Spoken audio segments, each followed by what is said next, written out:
Okay, so good evening, everyone. I'm sorry that I was a little bit late because I'm just right home from my office. So could you hear me well? Yes, Tom. Okay, so we continue. We're going to finish the lecture 2 today. Very short, I think. Just go very brief. Most of it you already know.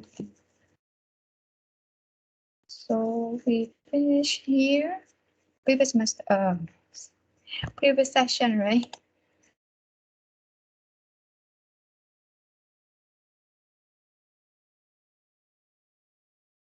Is it correct? Yes, teacher, from exchange rate overshooting. Okay, yeah. So I think so the question is why we have a exchange rate volatility is because, as you already know, that the exchange rate is the exchange rate overshooting is important because it's help explain why the foreign exchange are so volatile. And another explanation deal with the change is in the expected appreciation of the exchange rate, as we discussed, I think, in the previous session. So as anything change our expectations, including price level, including productivity, as we discussed, including inflation, including the interest rate, for example, exchange rate will change immediately. So why you see that that's why we see if we plot the data of exchange rate, you will see there's a huge fluctuation in the exchange rate. And so the data of exchange rate or the investment in the exchange rate is considered to be the most volatile one because it fluctuates even in minutes. Even in minutes, I can say that in the foreign exchange market. So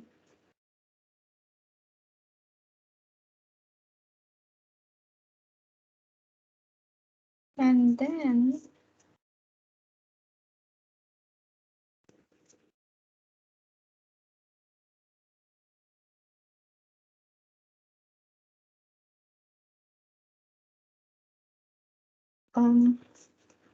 so the economic explanation of overshooting also probably come from the interest parity condition.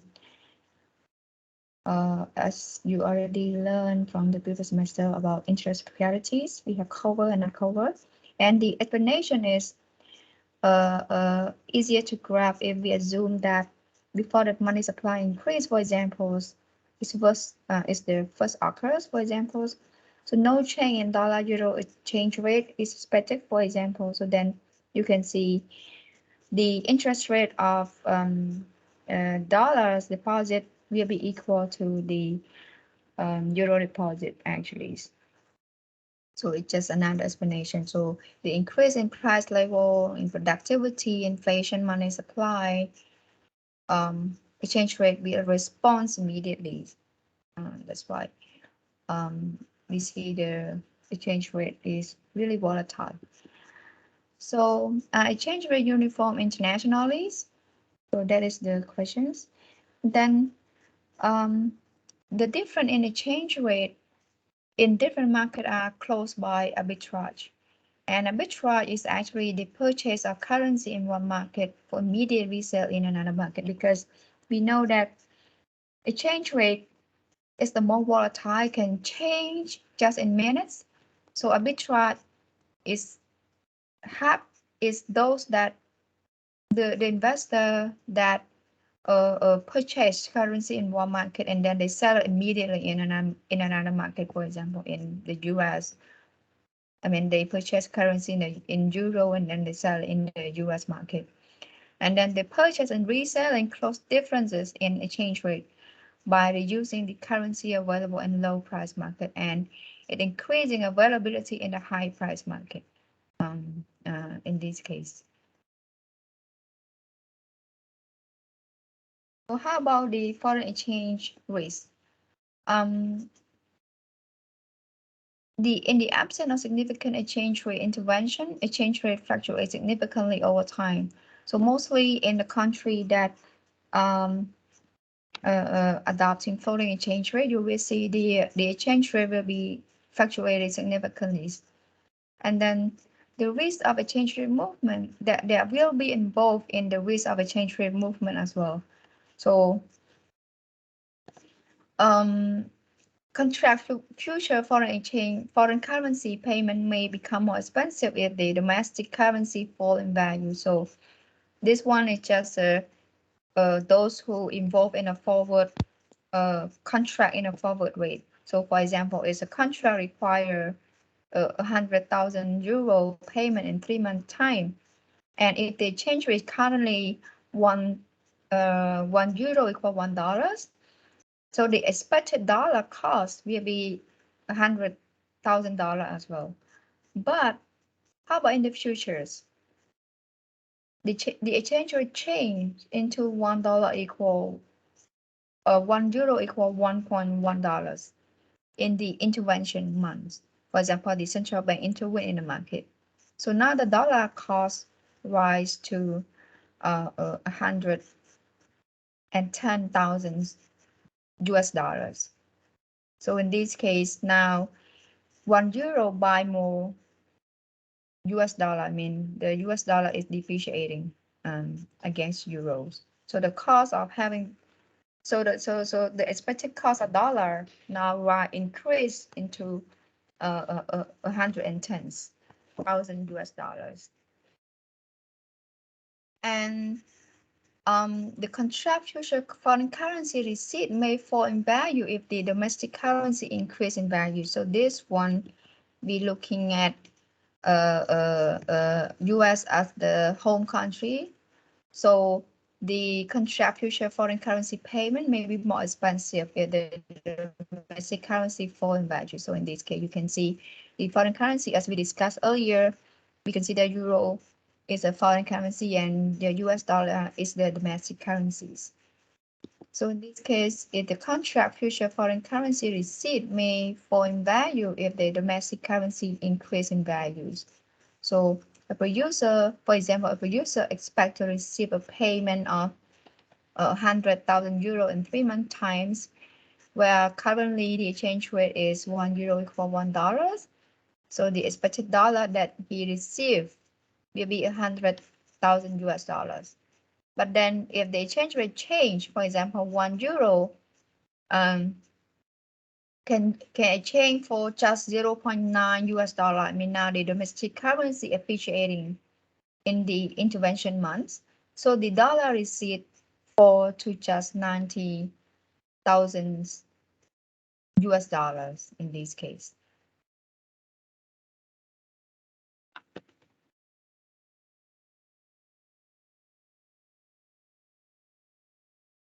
So then because we have risk in foreign exchange, so some international investors they use hedging. So hedging is the avoidance of foreign exchange risk, where investors they invest in several countries to reduce their risk. So they try to diversify their portfolios. And then we have another way to avoid foreign exchange risk as well is the options. They buy at the current spot rate and deposit the receipt in an interest earning account until the funds are needed. So they try to keep the funds tied to a foreign currency until they need it. So those they buy current spot and then they deposit at the banks, they earn interest income. They put it for interest earning until the funds are needed so that they can resell it again at the market. So this is one way that they can use to avoid foreign exchange risk as well. And then the option, they also can buy a forward contracts. Typically, this will entail payment a forward premium, which increase the cost of transactions. I mean, buying a forward contract will tell us that will let the investors paying a forward premium that they may increase the cost of transaction in the futures.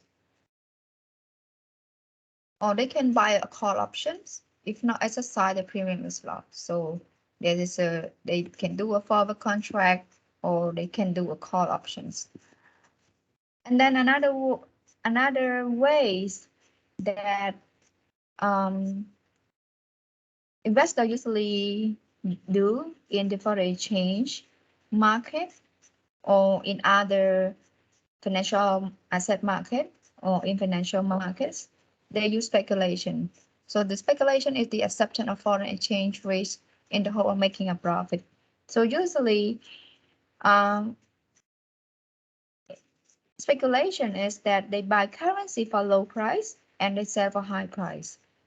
So usually, it's just speculation we consider as a form of gambling because the speculator they just consider a game on future price. They buy, they usually buy at a low price and then sell at a high price. So usually we can see in other market as well, especially the real estate market. You also see a lot people they buy at the start of the construction of the house at low price and then so they buy like tens or twenties flats and then they sell it later at a higher price. So that's why real estate market is maybe exposed to risk as well because we are afraid that those who buy the house or the flat maybe just for speculations and that will impose a risk in the futures. And so for example, if the speculator expect that a spot rate in 3 month time to be €1 equal to $1, so they may say euro at current 3 months forward rate of €1 equal 1.10 US dollar, with the expectation that they will be able to buy euro to cover her sale at the lower spot rate. In this case, because she believed that in the futures, the US dollar will be depreciating, so they can buy euro to cover herself at the lower spot rate in this case. And then we have stabilizing speculation is actually the speculation that acts to moderate the fluctuation in currency value. So some people they speculate because they want to make the profit, but some other speculation just to stabilize the fluctuation or to moderate the fluctuation in the currency value or in the exchange rate. And then some other, they do destabilizing speculations. The speculation that serve to amplify fluctuation in exchange rate value. So speculation can be in the form of stabilization or either in destabilization. One that they can do to moderate fluctuation, and the other one they just to amplify the fluctuation in exchange rate values. So we're looking at the arbitrage. I think you already know about this. So interest arbitrage is actually the transfer of short-term liquid fund abroad to earn a higher rate of return. And we have a covert interest arbitrage occur when the transfer abroad does not entail any exchange rate risk. So suppose that we have a spot rate that $1 equal to 100 yen, Japanese yen. So converting $1,000 at this rate will yield 100,000 Japanese yen. And then if the interest rate in Japan are 8%, and then the interest rate in the US is 5% per year.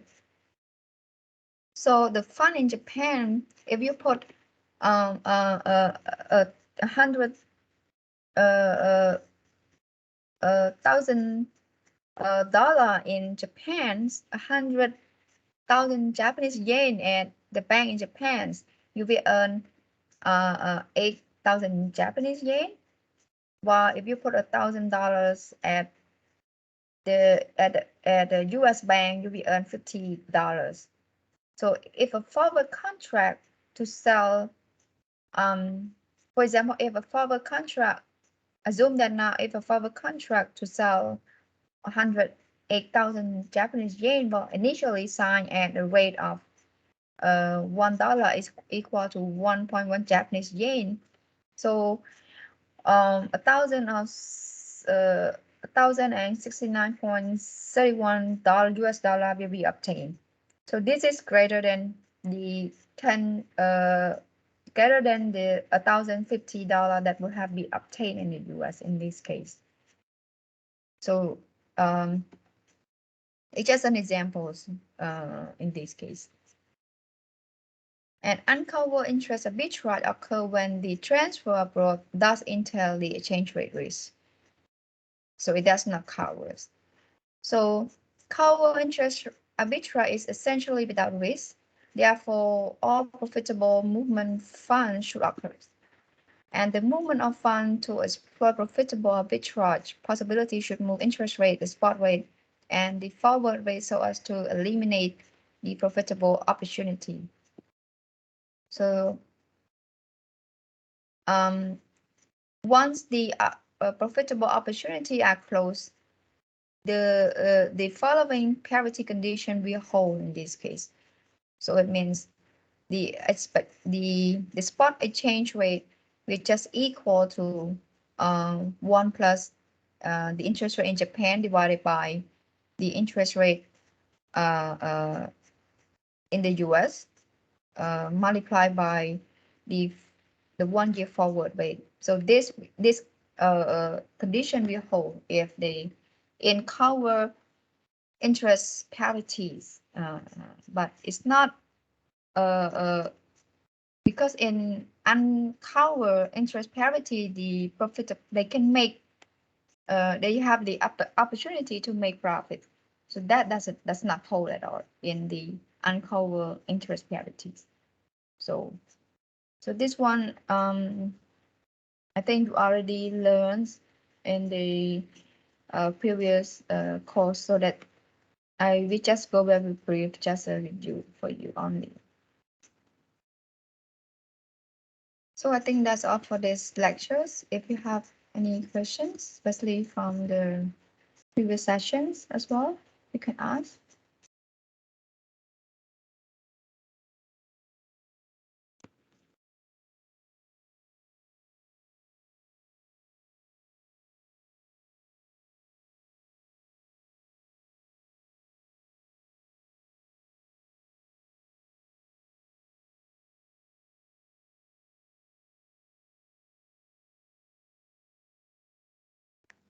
Hello, teacher. Yes.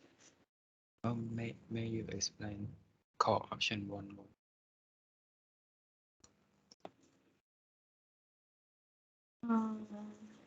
Sorry, which one? This one? Yes. So a call option is actually just a contract between the buyer and sellers to purchase a certain financial asset or certain currencies at a certain price until a defined expiration date in this case. So the buyer of a call has the right, not the obligation, to exercise the call and purchase the currencies in this case. But if they are not exercised, the premium will lose. They will not get any premium at all. So the buyer of a call options, they have the right to exercise the call and purchase the currency or any financial asset. But if they are not exercise their right, they will lose the premium in this case.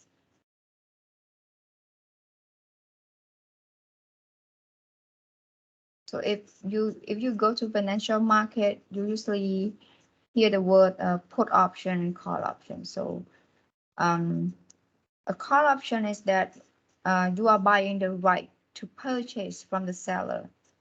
For example, the currencies uh, at a predetermined price, and then you can exercise your rights. Um, so when you purchase a call option, usually you pay the sellers a fee, and that fee is a premium. When you hold a call option, you hope that the market price of your currency, for example, of the stocks, will increase in the futures in this case. So if the stock price or the currency is actually increasing in values, you can exercise your call and buy back the stock or the currency that have a lower values. So that's the call options. So it's similar to it's similar to a put and call option in when you're buying a stock, for example. So if you're not exercising, the seller will lose the premiums because you hold until the end. So when you exercise your call, because you believe that now you see the increase in price, so the seller will get a premium or it's a fee. It's actually a fee.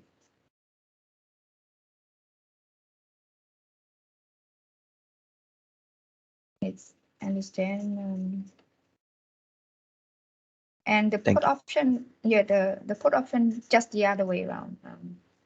When you buy a put options, you are buying the right to force the person who sell the asset or to sell currency to you to put the put to purchase. So when you hold a put options, you want the stock, you want the currency to drop below the strike price or devalues or depreciation, for example. So if it does, the seller of the put will have to buy back from you. So it's just the other way around between the call and put options.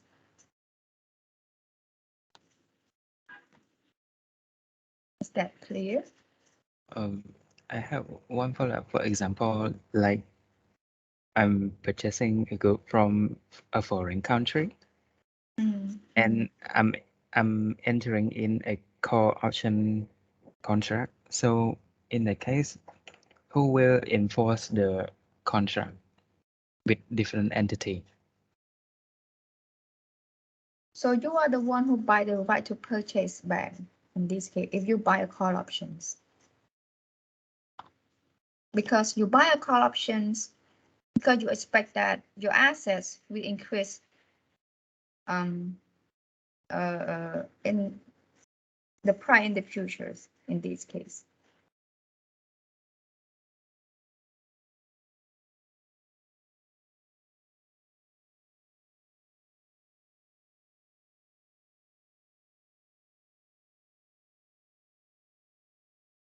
And is it clear? Oh, teacher, I mean that like for example, purchase, I enter into a contract with Call options.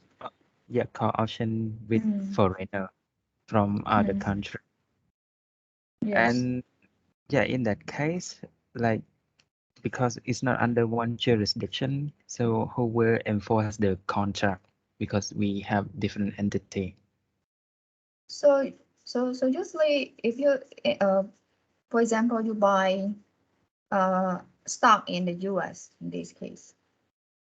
So it just happened between the buyer and sellers, regardless of any jurisdictions, because you can invest in any markets anywhere you want. So if you buy a call options, for example, you believe that in the future your asset is increasing price, so then you can call and buy back the asset that has a price below the market values. You understand? So the buyer have the right to buy back the asset, the stock or the currency at a lower value lower value than the market value, because now, because you expect, so if you buy a call option, you expect that in the future the asset price will increase, and then you buy a call options because you have the right to buy your asset back at a lower price. That's you enter a call option, and the call options is it's a side between buyer and seller regardless of any jurisdiction, because anyone can buy asset in any financial markets in the US, in Australia, in UK, in Japan, for example.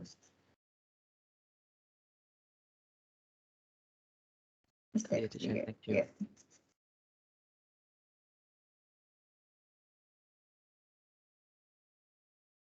Okay, good.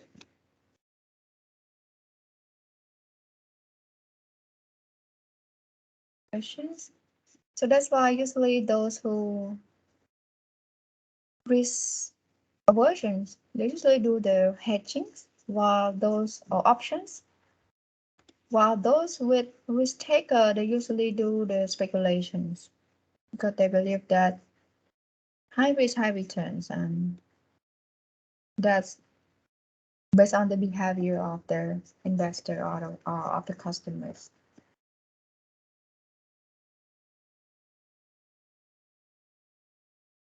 Any questions?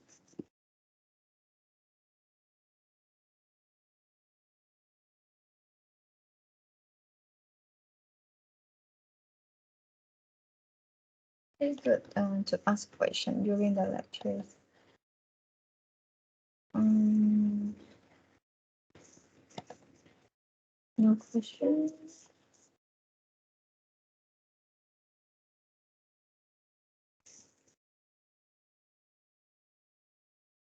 So with no questions,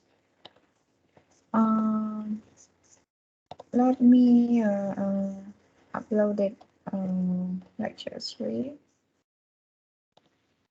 for you.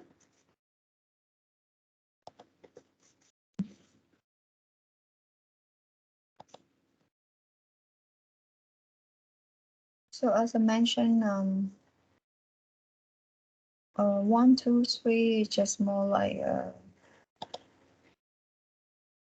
review, because I cannot like ignore it because it's important in for the course. So just excuse me if you think you already know and it's boring. But I just cannot like ignore those points.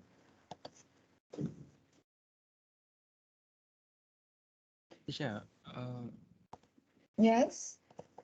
regarding the introduction chapter, may you share the text because you said you were. Oh, I forgot. Sorry. I'm sorry. I will. Yeah, I will do. Actually, sometimes I take from several paper or something. That's why. Yeah, but I will share one with you. So post it. So any questions on the chat too? Not sure.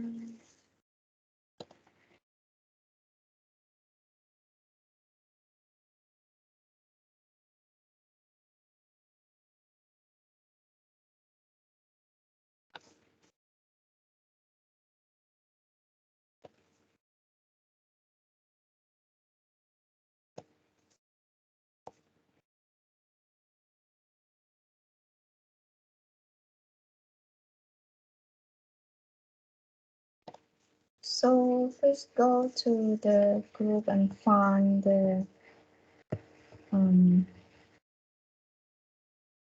pictures. You can download it now. I think I already uploaded.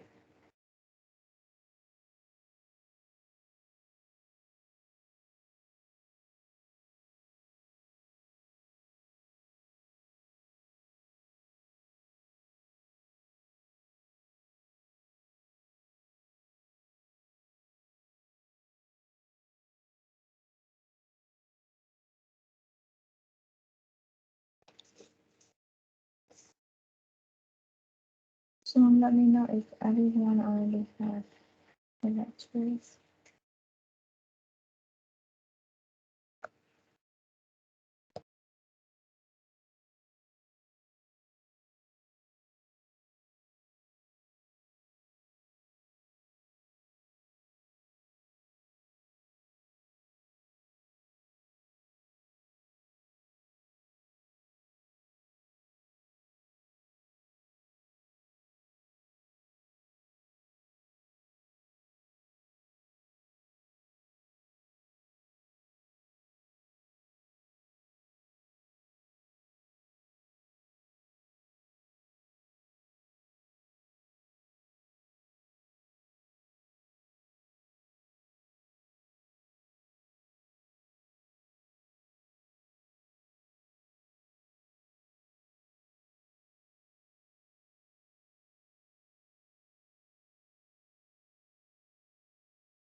Okay, so I think everyone got lectures. The lectures.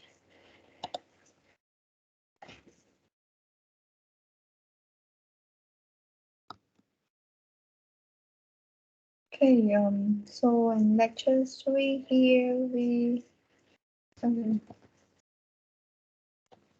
uh, first,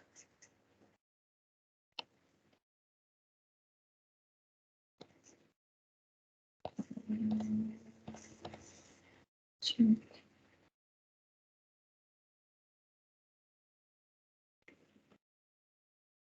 okay,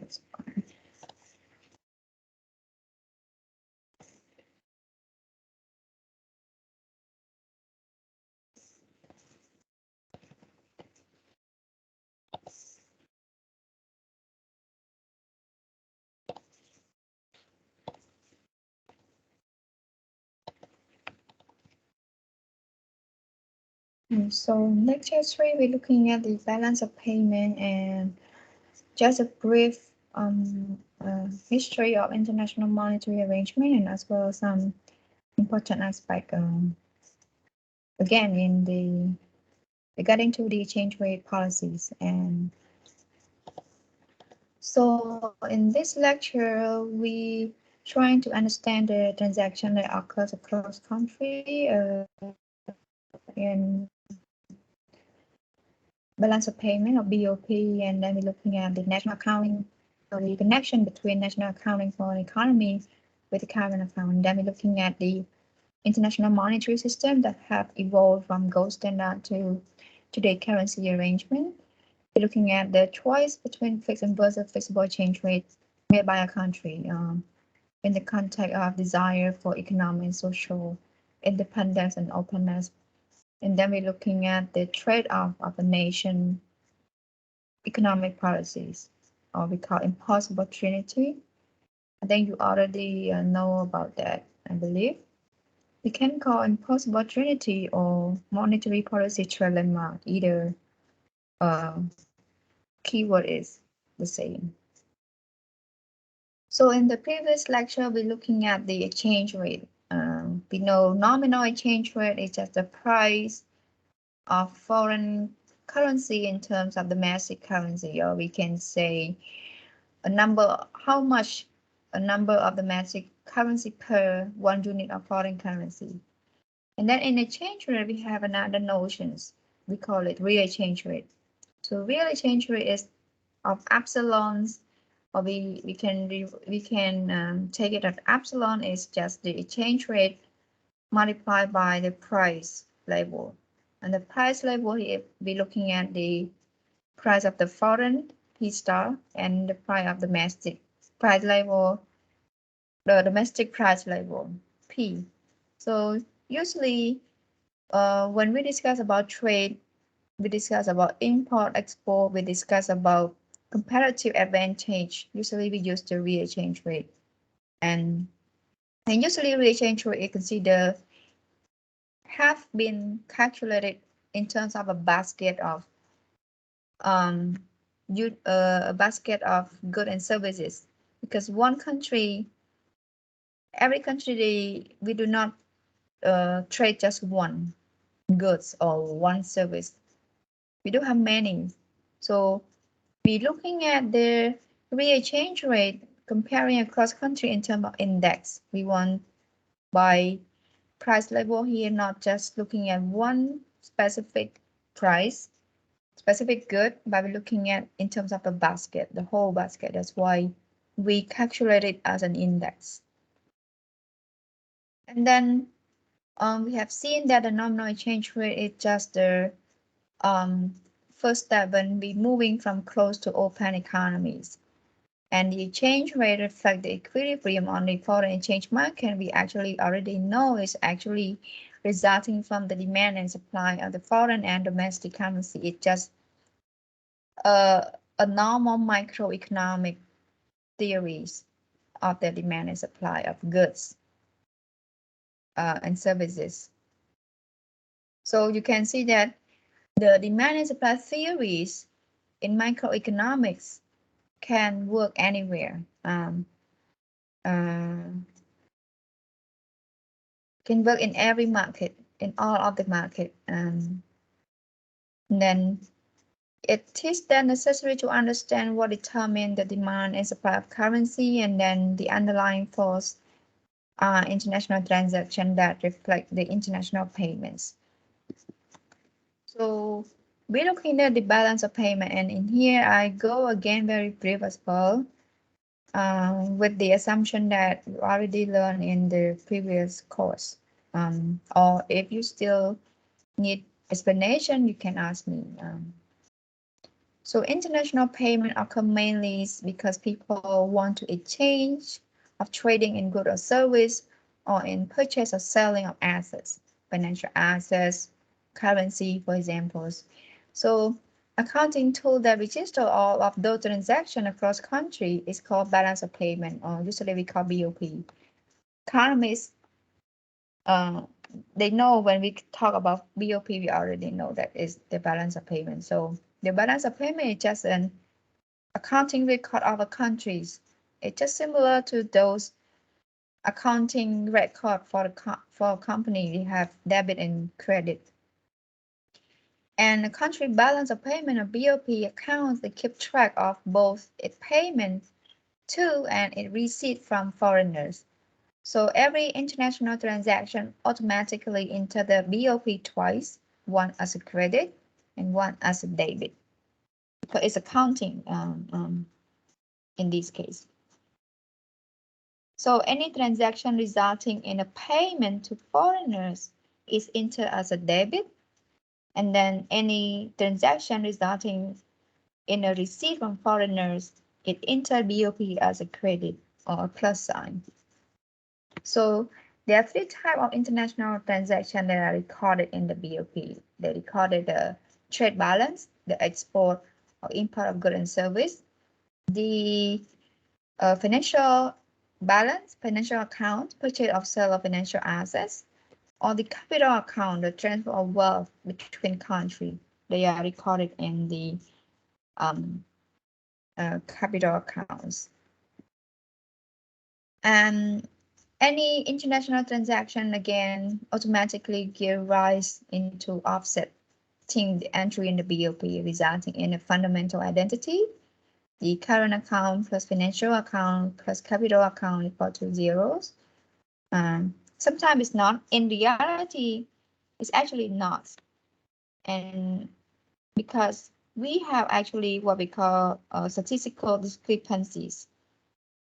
We will see in the next lecture. So sorry. I cannot do this. Sorry. I want to share just examples that you have your opinion.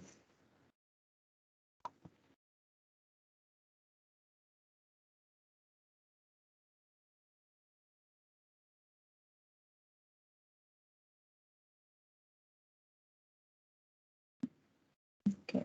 So this is just an example of the data of the U.S. BOP or balance of payment by Bureau of Economic Analysis in the U.S. Department of Commerce. So you can see that the big country like the U.S. actually they have current account deficit, which widen about 16.5 billion US dollars or 8.3%, from 16.5 billion to 214.8 billion in the third quarter of 2011. So this is just the current account and component balance here. So they have current account deficits, negative. This is the service. This is the good. So you can see they have import a lot. So actually US is the importing countries, but they also but they export a lot of services to other countries. So we move quickly to, so this is the current account transactions, which is recorded the import of goods and service and income payment, and then the export of goods and service and income receipt. So you can see from this slide, from this data, the U.S. have a higher import than the export. I mean, or have a negative net exports. Let's scroll down to the capital account transaction account. So this is the table showing the U.S. BOP. So we have current account here. Export of goods and service. We have a lot of items here. So in Q3,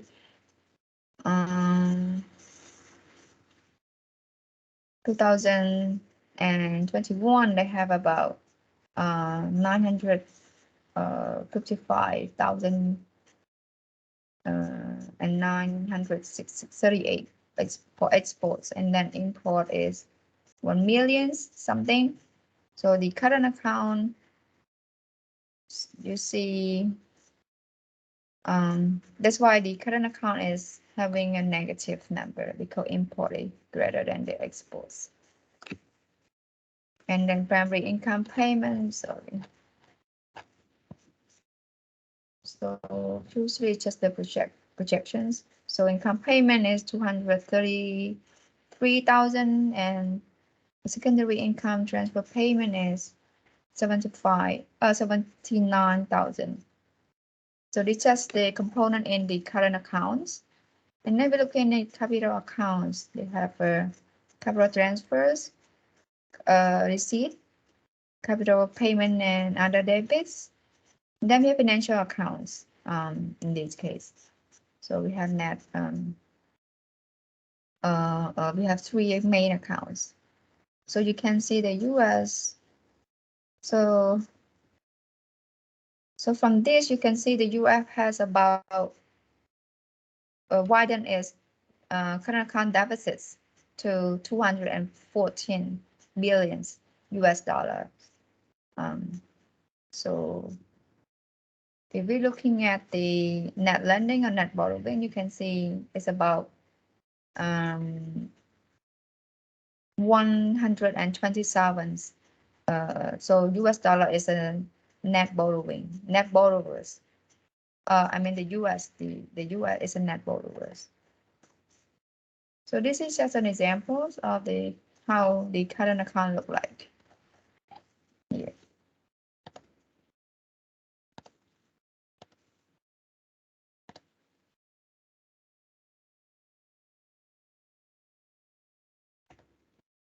So again, you can see in the examples. So the current account is just uh, uh, divided between export and imports. And export and import, they even further divide into 3 subcategories. The merchandise trade, it's export or import of goods. And then the services, payment for legal assistance, tourist expenditure, and shipping fee, for example. And then they have income, income including the internationals, interest and dividend payment, and the earning of domestically owned firm operating abroad. So usually income, usually on a foreign investment. So we include income on foreign investment in the current accounts because that income is really a compensation for the services that provided by the foreign investments. So for example, when a US corporation, they build a factory in Cambodia, for examples. So the productive services of the factories generate the productive services that the factory generate are considered as a service export from the US to Cambodia. So it equal in the value of the profit of the factory yield for its American owner. So what will they record is just the profit that the factory yield to the US in this case. So income is just actually the we include the income on the foreign investment in current account as well in the section of incomes. And then they have capital accounts. So it record the asset transfer and tend to be small for the United States actually. And usually capital account, usually the smallest for most of the country. And in the US, I think the US needs to cover it. Excess of payment to foreigner is increasing because an excess of national spending over income must be covered by net borrowing from foreigner.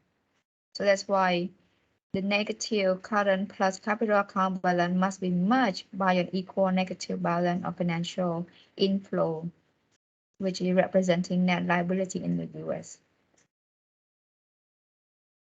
So because you see US had current account deficits, so the national spending over the incomes, they must be covered by borrowing from foreigner, and borrowing from foreigner will include the negative current account plus the capital account that must be merged with the negative balance of financial inflow. Or so, for example, if people buying bond from the US, it means they give money, they lending money to the US, and the US borrow from other countries.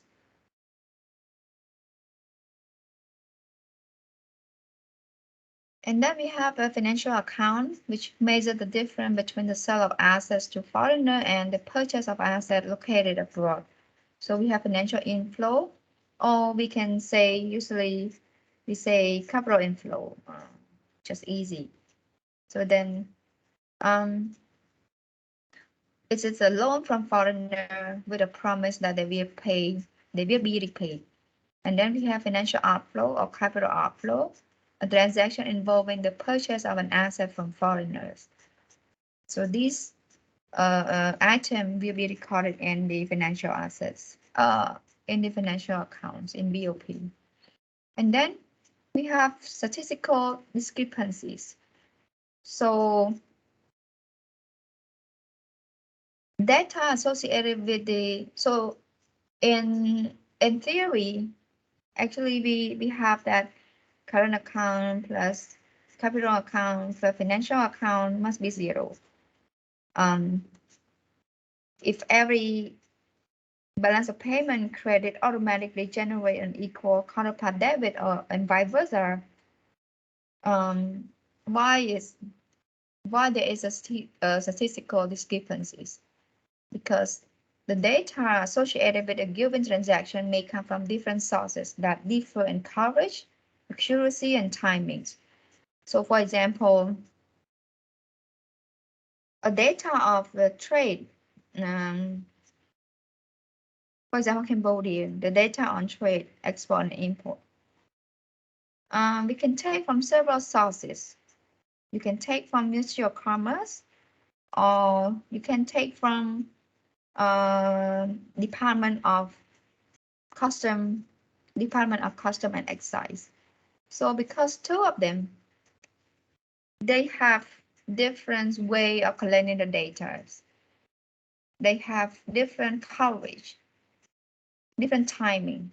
So the accuracies between the data is also different. Between Ministry of Commerce, you take the data from Ministry of Commerce comparing with the Department of Custom and Excise. It must be different. So this made the balance of payment account in practice really equal to zeros. So those who work in BOP, they force the two sides to balance by adding the account called statistical discrepancies. So it's very difficult to allocate the discrepancy among the current capital and financial accounts. In this case, because we don't know whether it's from current account, whether it's from capital account, or whether it's from from financial account. That's why to make it easy for the BOP people, we just add another item or another account, the statistical discrepancies in this case. And usually in practice, in reality, in practice, the financial account is most likely to have the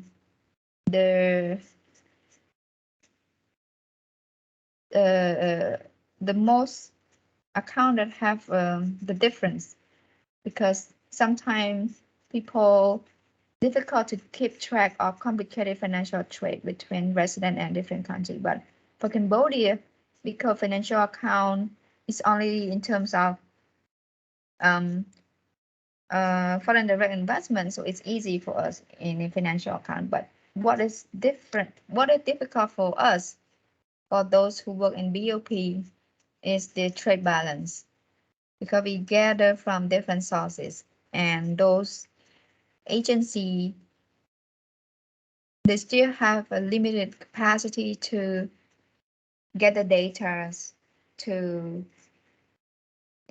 for example, timing, coverage, or accuracy. So that's why we still have a huge problem in the trade balance. So yeah, that's all about the statistical discrepancies. And then we have official reserve transactions. So although there are many types of financial account transactions, one type is really important. That's why we take a separate discussion in here, is the official reserve as set by the central banks. So the central bank is an institution responsible for managing the supply of money. In any central bank, you can find one role is one role of the central bank is to managing the supply of monies because it's related. It can be related to interest rate, monetary policy, interest rate, exchange rate, price level, inflations. That's why the central bank are the one who manage the official reserve. So the official international reserve are the foreign asset held by the central bank as a withstand against any national economic crisis, for example.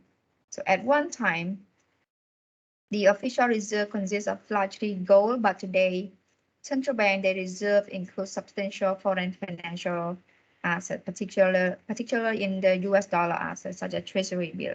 So before, the official reserve is usually in terms of gold, but later on nowadays, the reserve can be in the form of a variety of financial assets. So the central bank, in every central bank, they have the department called foreign exchange management.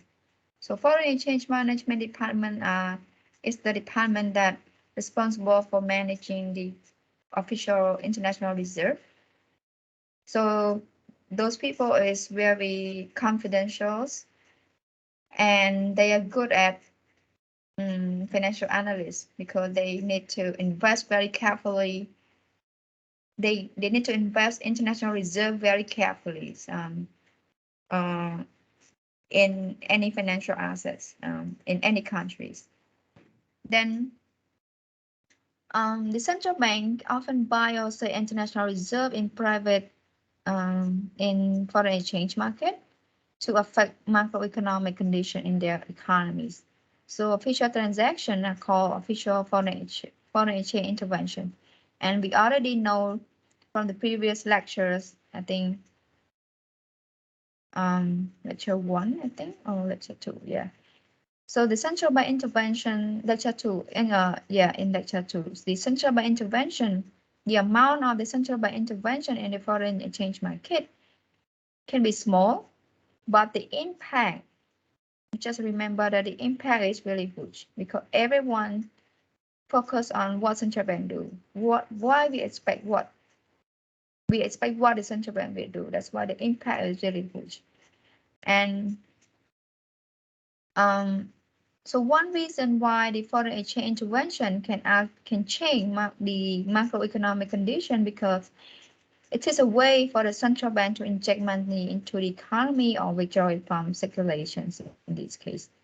I think we already discussed a lot about foreign exchange interventions.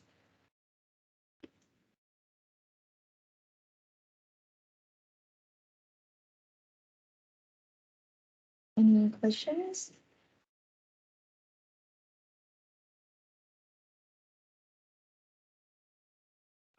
I have two questions, teacher. Mm-hmm. Statistical discrepancy, how is it calculated?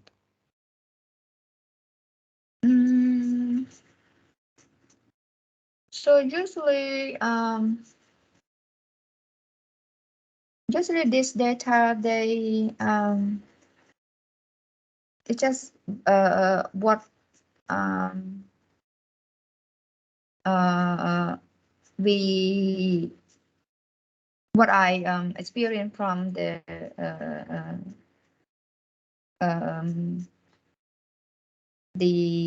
practical one. So usually we just different recorded.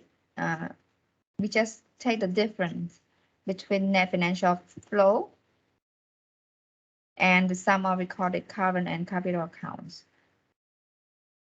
So that's what we usually do. So you sum current and capital account together, and then you different with the net financial flow. So that's what we usually do.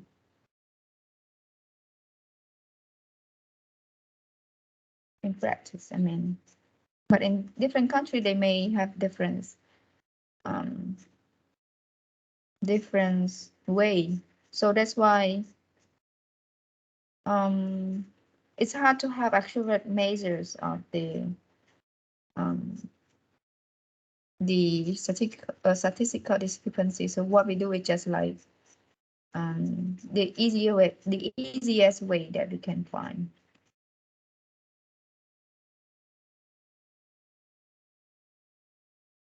Okay, teacher. So the second question, like foreign reserve, like for us, we are not only obtain in dollar, like other in currency, we also obtain that asset too, right?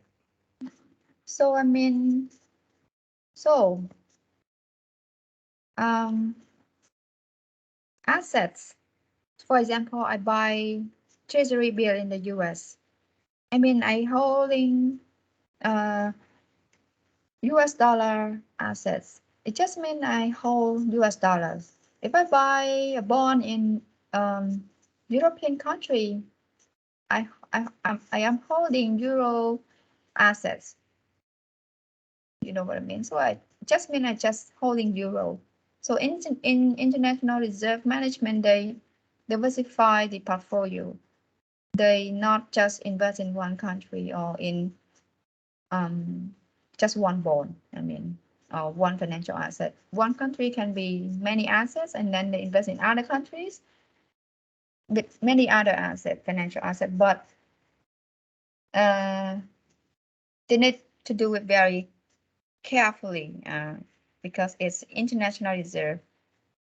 It's the country's money, so they do it very carefully. But holding currency because you're buying other country assets, U.S. Treasury bill, the euro bond. So it's just meaning that you hold current U.S. dollars or you hold euros.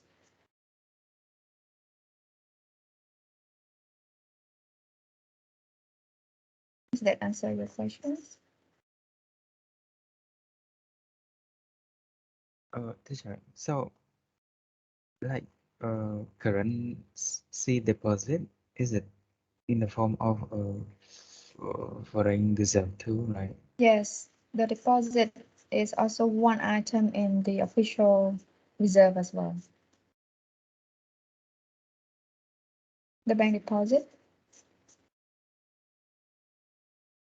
One more question. So how does the bank uh, deposit in different currency? No, usually for Cambodia, for example, or bank deposit, it just take in the form of for us for here now, just in the form of US dollars. Um, so for example, if you are in euro, the bank deposit must be usually in euro. So we just take the deposit in mostly in domestic currency. So for Cambodia, because we are dollarized, usually you see more bank deposit in terms of US dollars.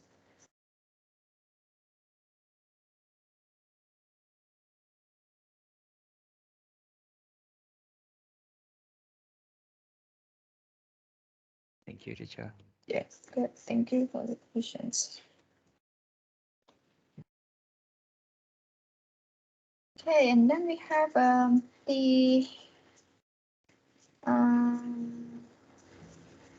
so we have the level of the net central bank financial flow. We call it official settlement balance of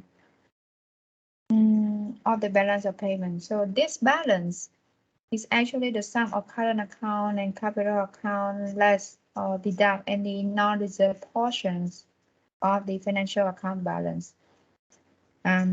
So the bookkeeping after the balance of official international reserve is the sum of current account balance, the capital account balance, the non-reserve portions of financial accounts balance, and the statistical discrepancies. So for example, in the US, balance of payment in 2000 was 35.6 bill minus 35.6 US dollars. Billion US dollar. That is the balance of the official transaction with its sign reverse. So in this case, a country with negative balance of payment may signal that it's running down its international reserve asset or incurring debt to foreign monetary authorities in this case. So, for example, like the US, they have a negative or a deficit balance of payment, or but you can see the US still not facing the crisis. Crisis here I refer to the balance of payment crisis. One reason because everyone just hold US dollar. I mean, the US is still one of the most powerful countries. Even it's the largest debtor, but because its currency is really it is made by Eurobonds to other countries, so the US still can manage to survive in its balance of payment deficits, or in this case. But other country, if they have a negative balance account or negative BOPs, they must be taking the any actions, because it signals that they how can they finance the negative balance of payment? They need to take out their international reserve, or they need to borrow other authorities. This is just a brief about the international the BOP accounts, and then we're looking at the current account and the national account. I think you already know about this. So the national income accounting identity for an open economy, we already know in macroeconomics. We denoted Y as GDP is equal to consumption plus investment plus government expenditure plus net exports in this case. So Y here can be either GDP or GNP, or represent national income identity, and then C is consumption, I is investment, G is government purchase, X minus M is the net exports.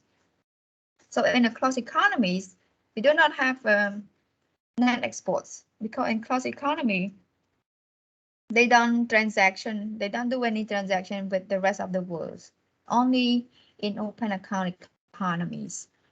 So the export and import equal zeros. Or we have what we call austerities. If you learn trade theory, you will heard that word a lot. So this is just examples of how the national income in closed economies gonna look like. So a transaction within a closed economy measure measurement of the national expenditure. So the national income can be in the form, I mean, the national income can be in the form of whether you want to measure from the expenditures side, or you want to measure in terms of productions, or you want to measure in terms of income. They are recorded in the national income and product account in this case. So you can see here, sorry. So you can see here the total national reserve that devoted to expenditures. We have consumption, investment, and government expenditures will be in the gross national expenditures. And then the payment for final good and service, or the value added, which is the sale minus immediate goods, will be in gross domestic products. And then we have a payment for factor of services, or the receipt for factor of services. We can have the number and we can calculate the gross national incomes. So the total national resources available for expenditures from the income in this case. You can see the arrow here that the national income, the resource that are available for expenditure is actually from the income here. So we have income and then we have expenditures. So where you have the money for your expenditure is actually from your income. So that's the logic here.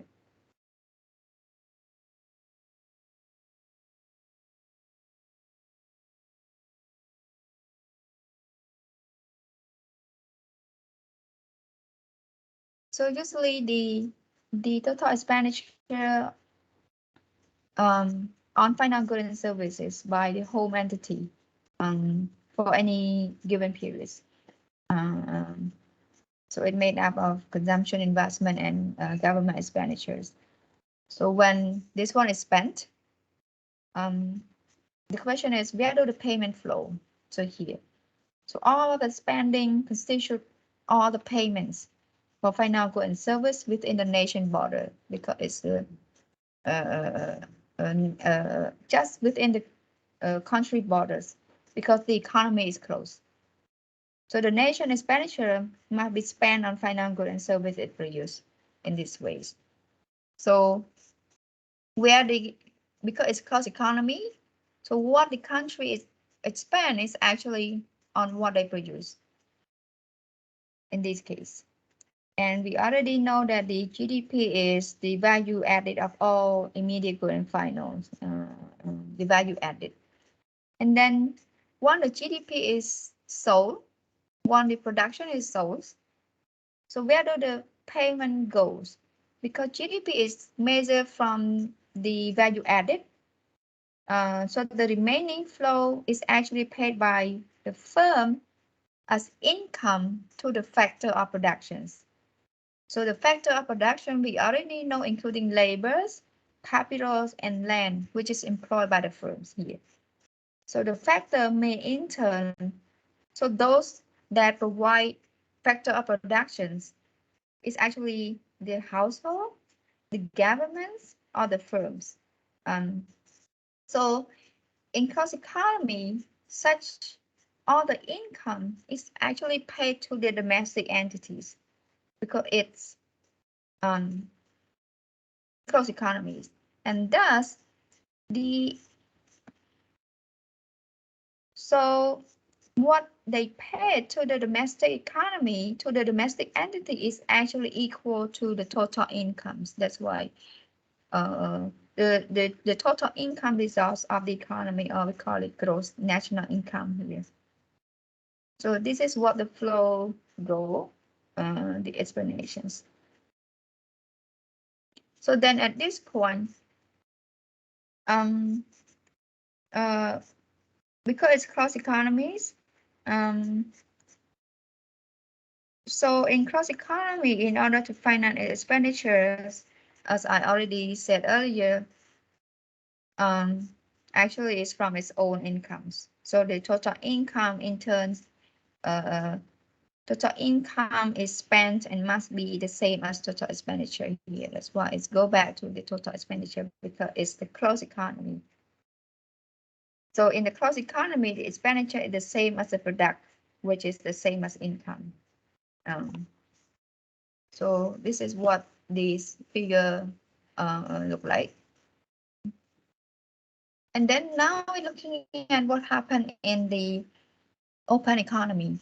So the difference between payment made for import and payment received for export, because we already know for open economies, what different is the net exports, because we incorporated the extra payment flow to and from the rest of the world, which are recorded in the BOPs in this case.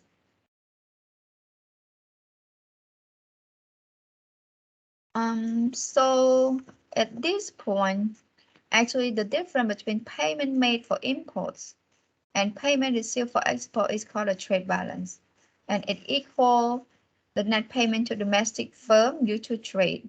So the gross national expenditure plus trade balance equal the GDP, the total production in the home economies in this case.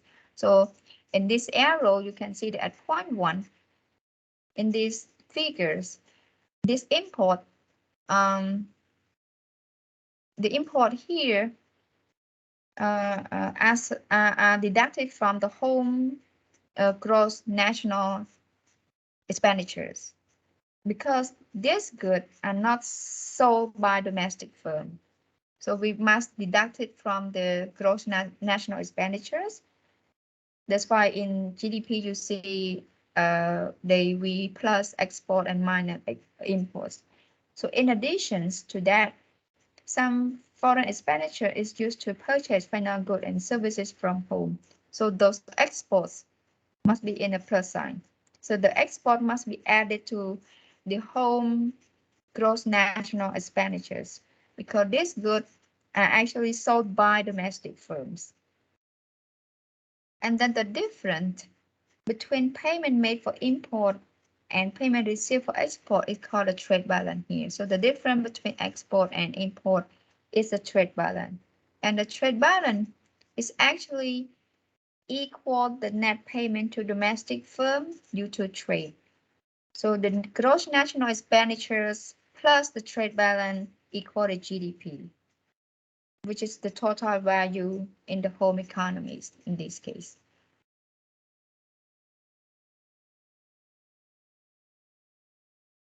Any questions? So that's why if we go back to this identities, you see here that this is the gross C plus I plus G is the gross national expenditures, because what is spent is in domestic economy, consumption, investment, and government purchase. And then we have we plus exports, because it's what the good and are sold by the domestic firms. It's domestic, and then we minus import because it's sold by the foreign firms. I mean, not the domestic firms. That's why so this one is the trade balance. So then we can have GDP is actually equal the gross national expenditure plus the trade balance here.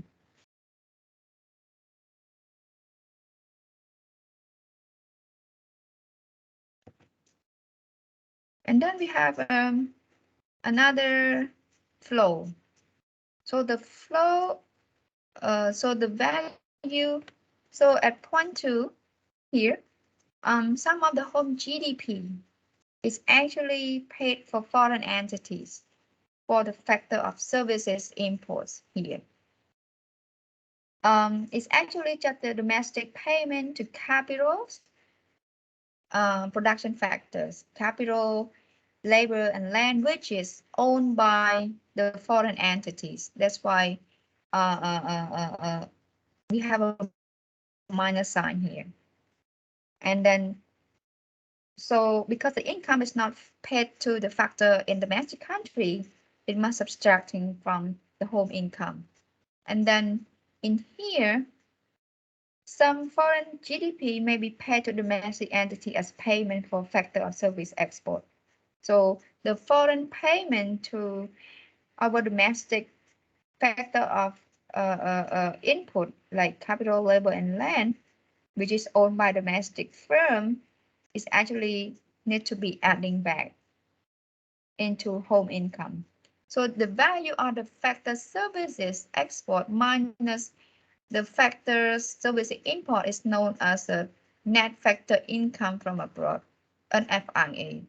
So this one, they plus so the GDP plus the NFIA equal the GNI, the total income earned by domestic entity from all sources of domestic and foreign.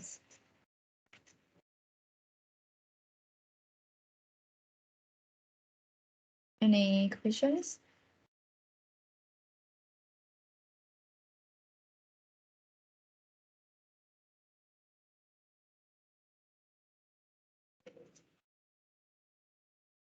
Any questions? No, at this point. Then we have point 3. So at point 3, in here, this is the what we discussed earlier, the gross national income. So the home country may not retain all of its earned incomes.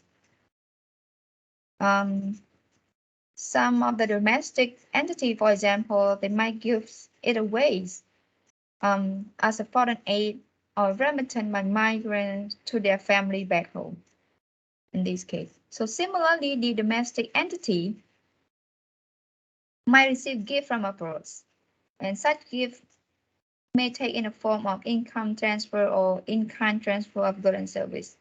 So they are considered non-market transaction, or we call it in the BOP, we have an item called unilateral transfers. So the net unilateral transfers is equal the value of unilateral transfer of the country received from the rest of the world minus those it gives to the rest of the world here. So the net transfer has to be added to gross national income to calculate gross national disposable incomes here. So thus the gross national income plus the net unilateral transfer equal gross national disposable income, which actually represent the total income resource available to home countries. So at this part, we're just talking about domestic countries, domestic within the borders. And this one will include all of the transfers, the net unilateral transfer in our income as well, in our gross national income as well. So we want to see the income available for domestic countries, for the home countries.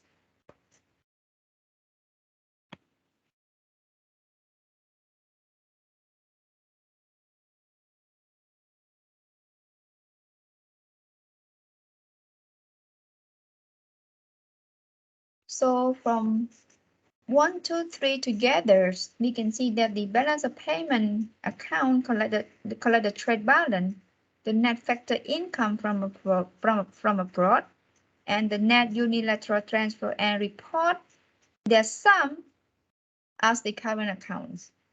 So you can find a total of all international transaction of goods here. So this is an income that occurs through the market transactions here or through the transfers in this case.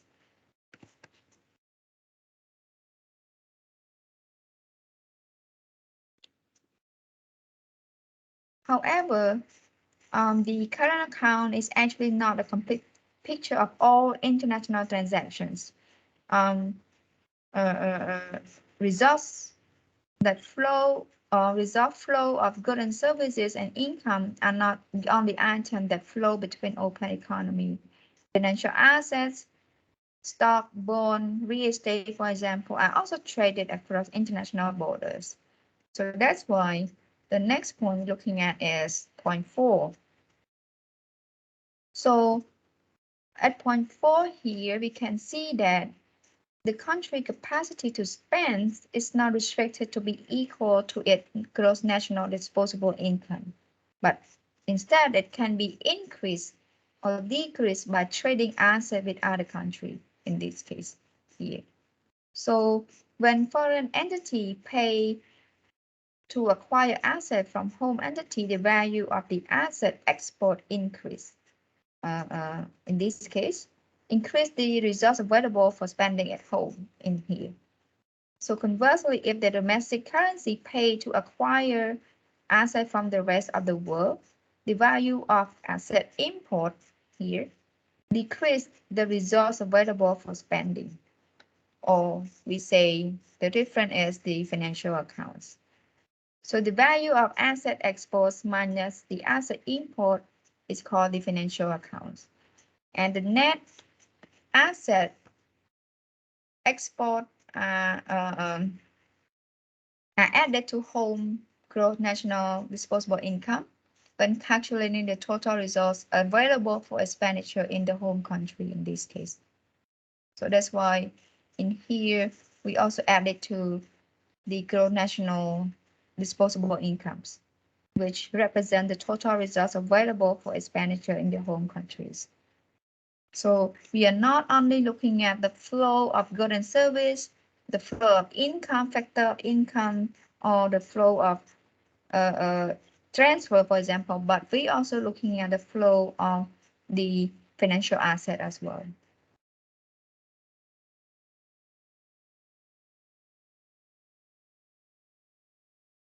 So finally, in point 5, well, we see that a country may not only buy and sell assets, but they also transfer assets as a gift. So such asset transfer are measured by the capital accounts, which is the value of the capital transfer from the rest of the world minus those to the rest of the world. And the net asset transfer is also added to home gross national disposable income when calculating the total results available for expenditure in the home countries capital accounts here. So we have the value of asset transfer given, and then we have a value of asset transfer received. Then the difference is the capital accounts.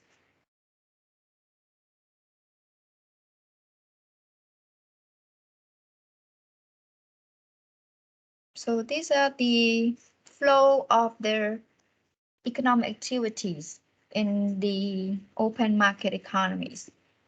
So this is the whole pictures here.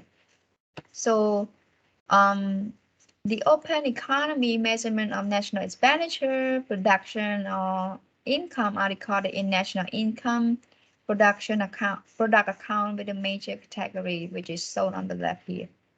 And then the measurement of international transaction are recorded in the BOP account with a major category shown on the right. So now you see the link between the national incomes account and the current account. So the purple line show the flow of transaction within home economy here. And then the green line show all the cross-border transaction or the transaction with the rest of the world.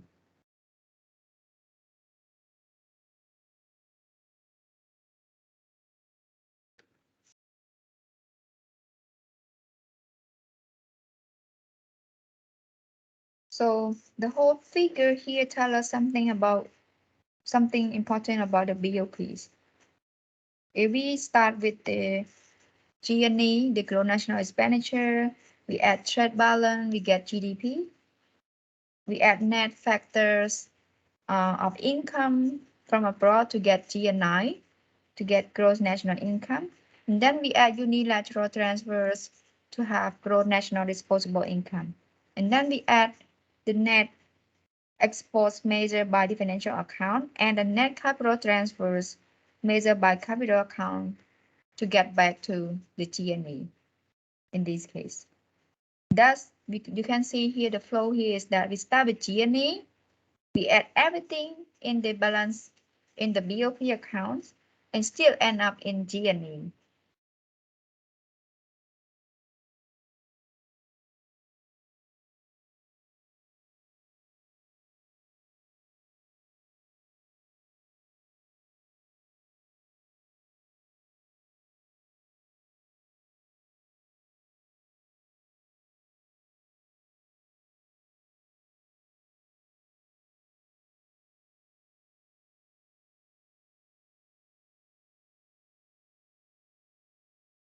So any questions about these points?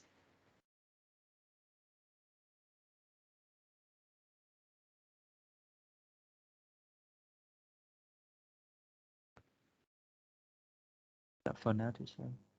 Okay, good. Any others? No for now, teacher. Okay, so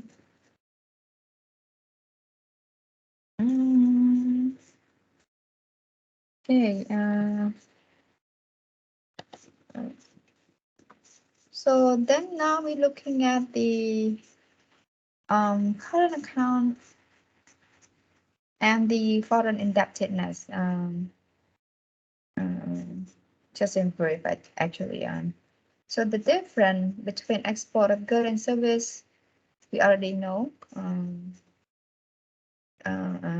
Is current account or export minus import. So when a country they have current account surplus when its current account is greater than zero, and when a country have current account deficit, it current account is less than zero. So current account measures the size and direction of international borrowing. The country current account balance equal to change in net foreign wealth. Whether the country is a net borrower or a net lender can be reflected in the current account measurements. So we already know, because from here we can see, we can take this to the other side in this case. So we have the GDPs, or GNP, or in this case, or the output. Let's use the word output. Okay. So we have the output minus the gross national expenditures equal the current accounts.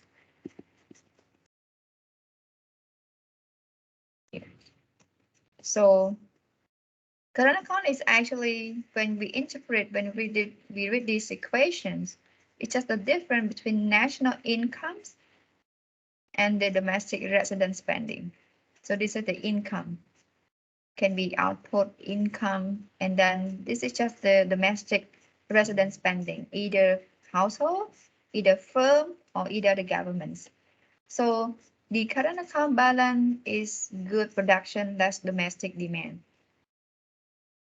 Or in this one we can say the current account is just the good productions output here minus the domestic demand. So domestic demand is actually just the spendings. When they demand, they spend money on. So current account balance is the excess supply of domestic financing in this case. So for example, if the country agrarian import 20 bushels of wheat and export only 10 bushels of wheat, the current account deficit of 10 bushels is the value of agrarian borrowing from foreigners, which the country will have to repay in the futures in this case.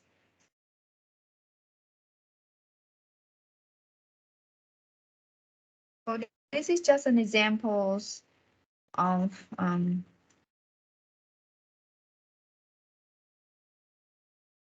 okay, and I just want to mention here as well. So the borrowing here, the international borrowing and lending actually can be thought of as of intertemporal trade, the trade of present and future consumptions in this case. That's why we call it intertemporal trade, because a country with current account deficit is importing, like agrarian, they importing 20 bushel of present consumption, and then they exporting future consumption of tens. So a country with a current account surplus, on the other way around, is exporting present consumptions and importing future consumption. It's just the other way around. So that's why when countries have international borrowing or lending, we call this in terms of intertemporal trade in this case. And I just want to show you about the U.S. Current account balance. So it's you see how string current account deficits in here, which can add up a large foreign debt in the U.S. So the figure actually plot the U.S. current account since I think late 1970s, along with the measurement of nation of the U.S. stock net foreign wealth, or we can say net international investment position, which is the difference between its claim on foreigner and its ability to them. So the net foreign wealth it just represents the difference between what the U.S. own to foreigners and what the foreigner owe to the U.S. in this case.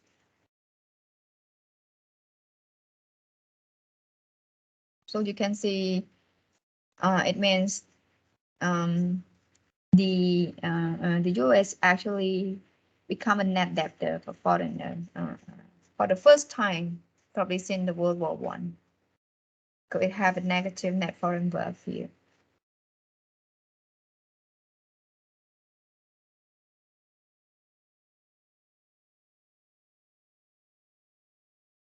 And then we have a saving and the current accounts. So in terms of national saving, the portion of the output or of the income that they are not devoted to household consumptions, C, or not devoted to any government purchases, G's. It always equal to investment in the closed economies. So in closed economy, they save only by building up a capital stock. So in closed economy, saving equal to investments in this case. But in open economies, they can either save or they can save either by building up a capital stocks or they can acquiring foreign wealth. So sale can be in terms of increasing its investments or buying foreign assets. So a country current account surplus is actually referred to as its net foreign investment as well in this case.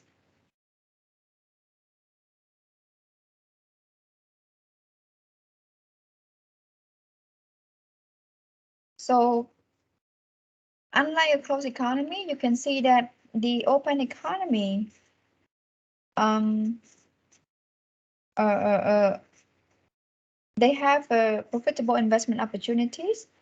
So they do not have to increase sale in order to exploit them in this case. So for example, we have private saving. We denote it as SP, which is part of the disposal income that is sold rather than consumed in this case.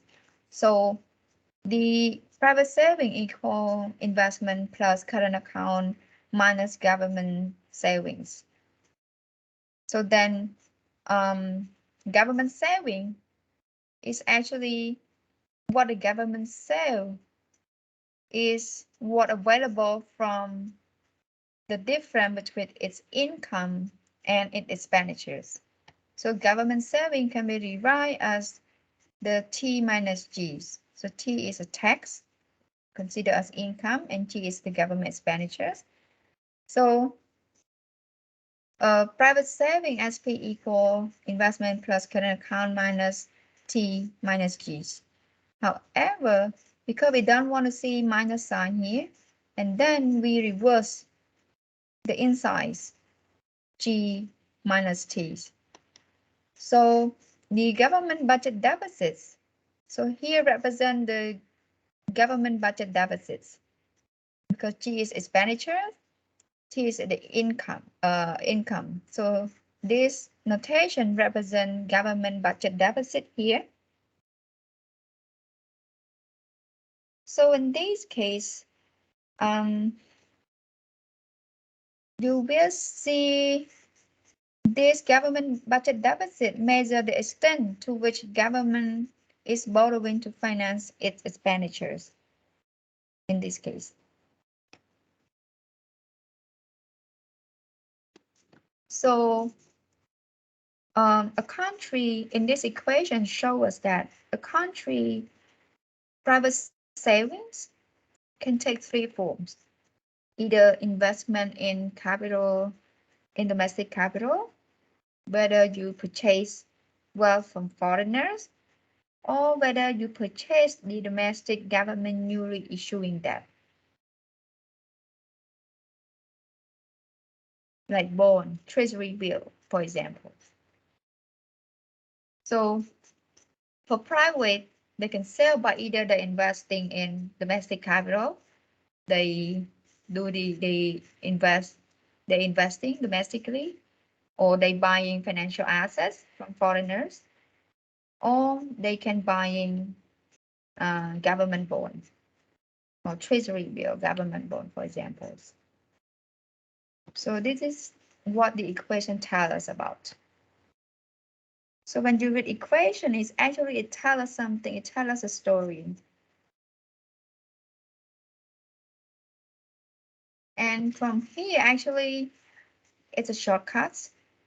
So actually, national saving equal the output minus, I think, national saving equal output Y minus consumption minus government purchase. That's why national saving, I didn't write an equation, but national saving is the portion of Y that is not devoted to consumption. It means national saving equal Y minus C minus G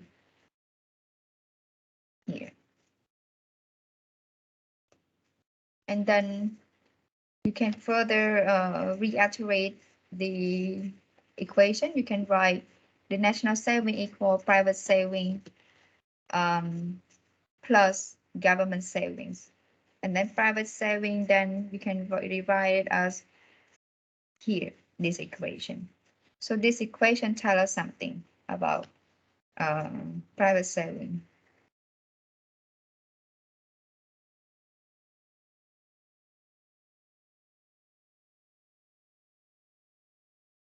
So any questions from here?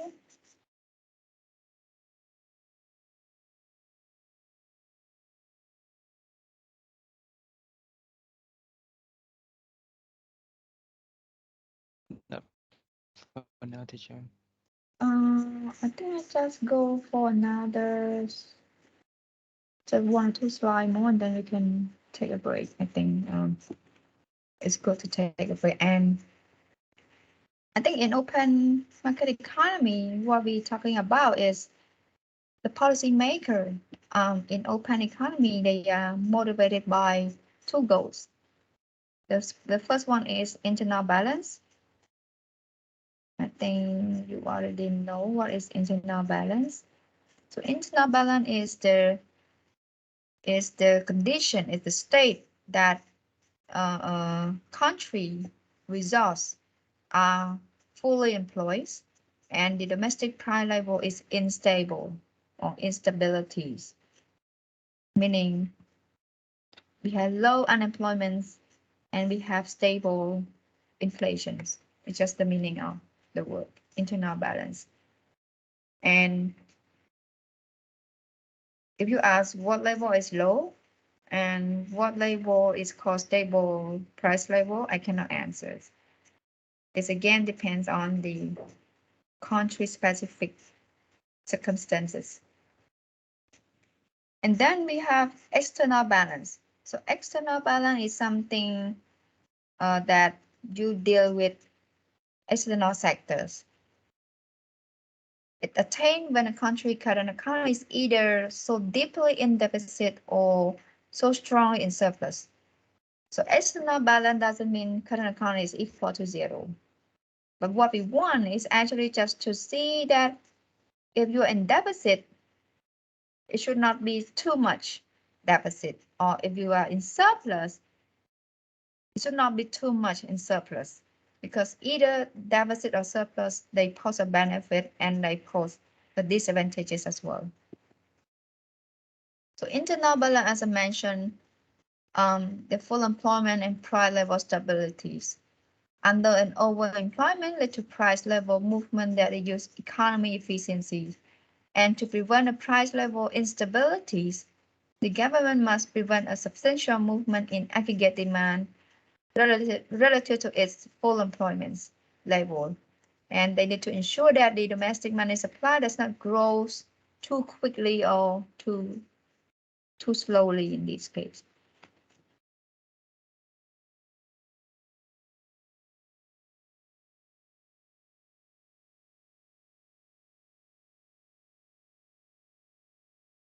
Any question here?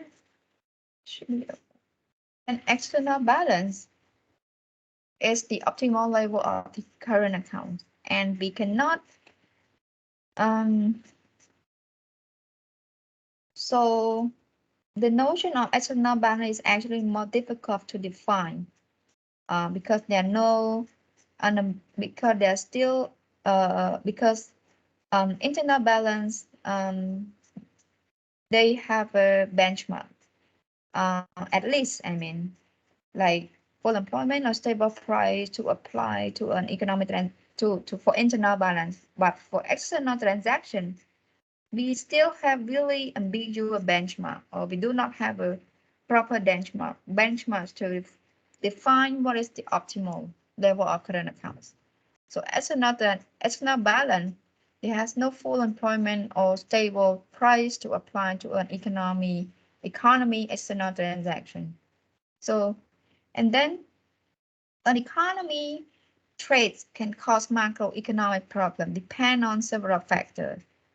The first one is economy, particular circumstances, the condition in the outside world, and the institutional arrangement governing its economic relation with the foreign country. As you can see,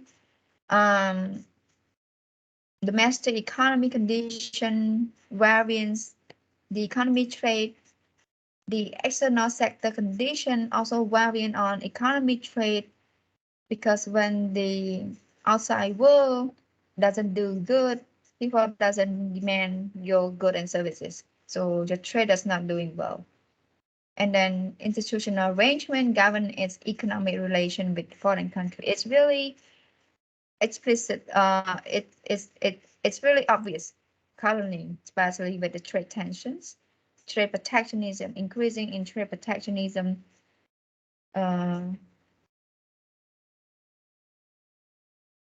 Countries that can cause your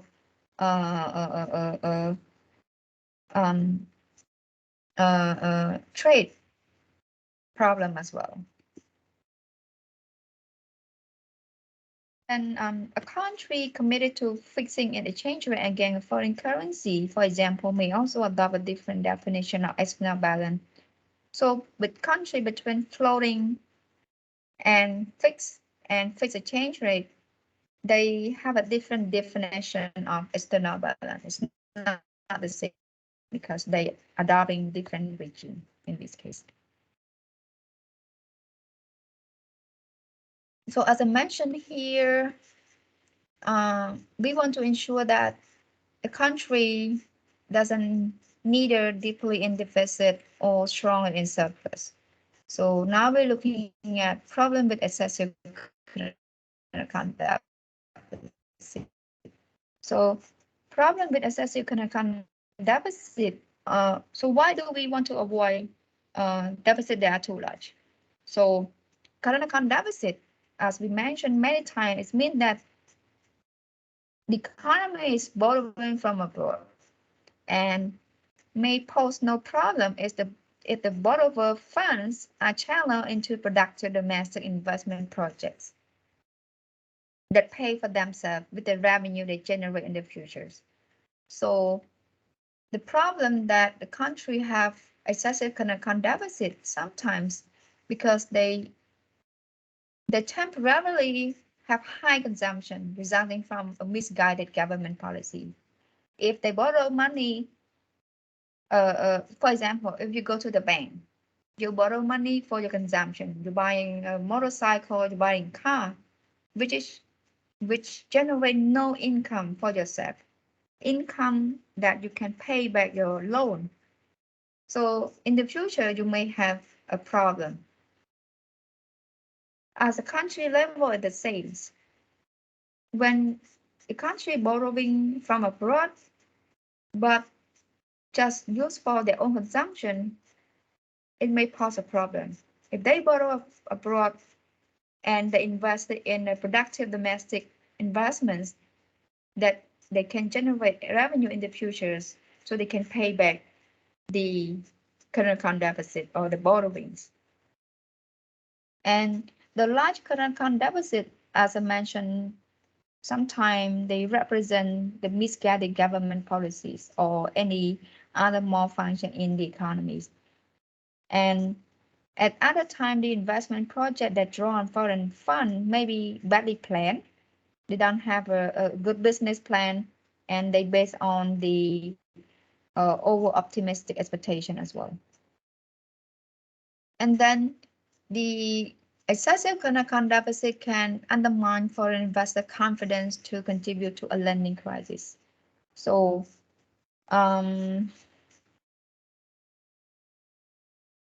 sometime when country they began to have trouble meeting their payment or on their foreign loan, for example, the foreign creditor may become reluctant to lend them new funds, and they may even demand immediate repayment for the earlier loans in this case.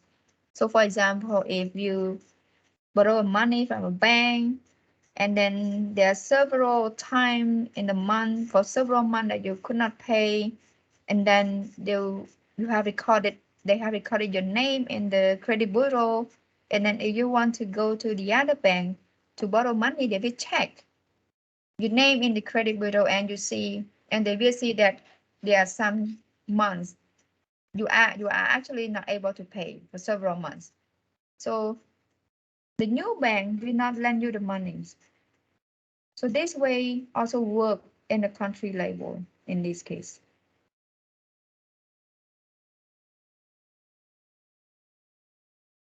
And for example, if the country they face a large current account deficit, and then they cannot go to any country or any foreign fund or foreign creditor to providing fund, there will be the larger and more painful fall on domestic spending, which is needed to make the economy works actually.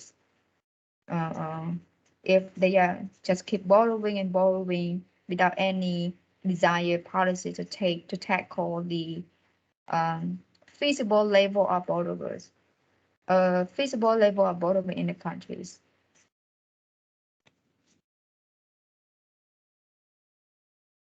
How about the surplus? When we're talking about deficit, you may feel like we should have a surplus, but excessive current account surplus may also pose a problem. They are different from those posed by the deficit, current account deficit. So a surplus in the current account imply that a country, they may be implied that a country is accumulating asset located abroad. So why are growing domestic claim to foreign wealth is a problem? Why when you're accumulating foreign asset a lot is a problem to your countries?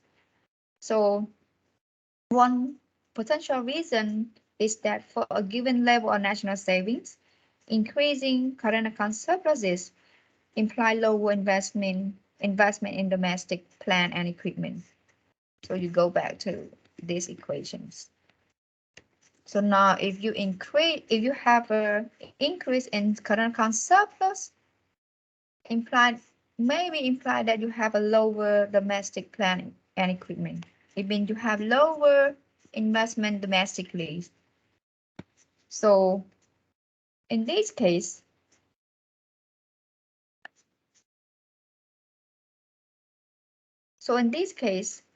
um, uh, uh, uh,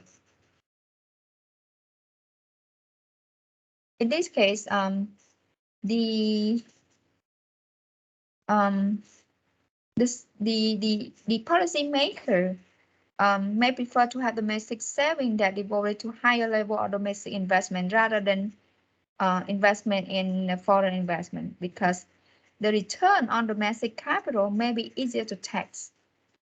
You know what I mean? So for policymakers, they want to have higher investment, because higher investments, because domestic investment, it easier for them to collect the tax rather than they tax on assets that located abroad. And in addition, if you have lower investments, it means you have lower project, you have lower factory, you have a lower capital stock investments that generate employment for people. So lower investment may reduce domestic unemployment, and when the domestic unemployment decrease, they may lead to higher national income than an equal addition to foreign assets. So that's why we want to have a higher investment domestically because it can generate employment. And then domestic investment by a firm probably may have a benefit spillover effect on the other domestic producer as well, because when this one is increasing, when everyone invest domestically, it may generate competitions, it may generate innovations, beneficial technological spillover effect to other domestic firm as well. And then if you have like excessive external borrowing, for example, for foreigners, if you buy a lot of financial asset, foreign financial asset, it means you give money to foreigners. So it's some can create potential problem for you because sometimes it's hard to collect the monies. Sometimes those countries, those people, or those financial assets, you are unable to collect the monies. The home country may lose part of its foreign wealth if the foreigner find it hard to repay the monies in this case. And then the last one, the excessive current account surplus may also be inconvenient for political purposes because the country with large current account surpluses can become target for import barriers. You can see a real example between the US and China. So China, if you plot the data of China current account, you can see China has a current account surplus. So China is already a target for the import barriers imposed by the trading partner that have external account deficit, especially the US. You can see the real examples in this case. So that's why now currently China start to revaluate their currencies because they want to lower their surpluses so that they do not face any other protectionist threat in terms of trade.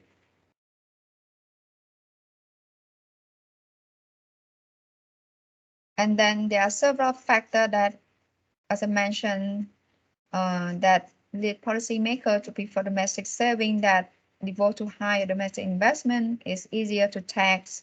They reduce domestic unemployment, or they can generate employment, and they can have a benefit spillover effect to other firms as well.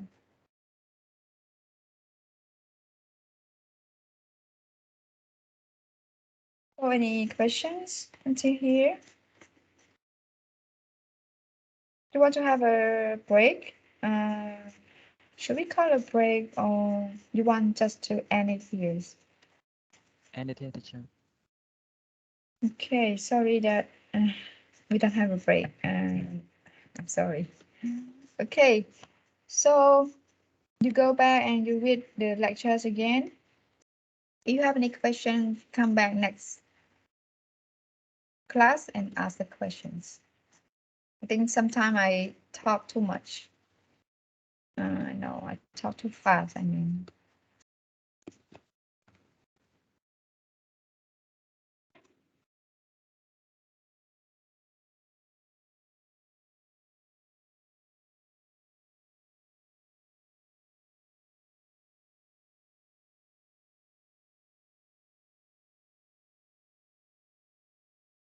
Okay, so if no questions, we can stop here. And then we'll see you next week. Good night, teacher. Yeah. So tomorrow is holiday. Enjoy your holidays. Bye, teacher. Yeah, have a nice dinner, everyone. Take care.